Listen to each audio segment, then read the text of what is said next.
No matter where we are, మన స్వంత నివాసాల్లో, మన ఇండ్లలో, మన బెడ్రూమ్లలో మనం కూర్చొని ఉన్నా, మన కిచెన్ టేబుల్లో మనం కూర్చొని ఉన్నా, మన ఇంటి హాల్లో సోఫా మీద తీరిగ్గా మనము కూర్చొని ఉన్నా, నింపాదిగా కూర్చొని ఉన్నా, అక్కడ కూడా మనకి క్షేమము లేదు.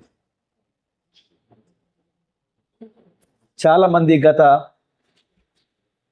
2 నెలల క్రితము భూమి యొక్క లోతైనటువంటి భాగాల్లో, భూమి నుంచి 10, 20, 30, 40, 100 అడుగుల లోపల బంకర్లు ఏర్పాటు చేసుకొని, ఆ బంకర్లలో సురక్షితమైనటువంటి సర్వేలెన్స్ తోటి, అదేవిధంగా సైనికుల యొక్క పహారాతో విశేషమైనటువంటి భద్రతా వ్యవస్థలు కలిగి, లోపల అత్యంత రహస్యమైనటువంటి స్థలాలలో వాళ్ళు తమ సమావేశాలు జరుపుకుంటూ, వారు ఇక మమ్మల్ని ఎవరూ చేరుకోలేరు, ఈ బంకర్లలోకి ఎవరు చొరబడలేరు అనుకుంటున్నటువంటి సందర్భంలో వారికి ఏం జరిగిందంట, వాళ్ళు ఏ బంకర్లో అయితే కూర్చున్నారో అదే బంకర్లలో వాళ్ళందరూ చచ్చి శవాలైనట్టుగా మనకి వార్తలు అందినాయి.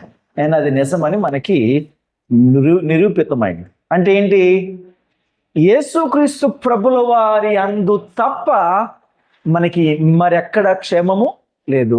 Not even the depths of the earth or the heights of the skies.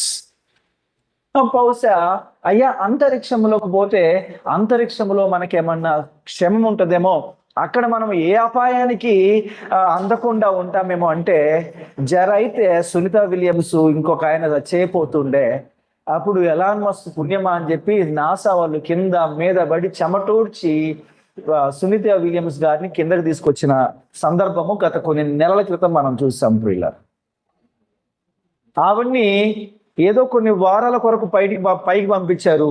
ఇక ఆవిడ అక్కడ స్టక్ అయిపోయింది. ఈవెన్ ఆకాశపు అంచులలో అంతరిక్షాన కూడా అపాయం ఉంది.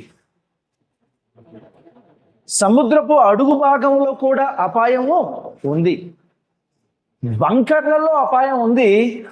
మనకి అపాయం, ఆపద, కీడు, అది ప్రకృతి వలనైనటువంటి కీడు, మనుషుల వలనైనటువంటి కీడు, లేకపోతే మరి దేని వలన, వాతావరణం వలనైనటువంటి కీడు, అనారోగ్యానికి సంబంధించినటువంటి కీడు, ఏ రకమైనటువంటి కీడు రానటువంటి ఏకైక ఆశ్రయము, ఏకైక క్షేమాధారము యేసుక్రీస్తు ప్రభుల వారి. దేవునికి స్తోత్రం.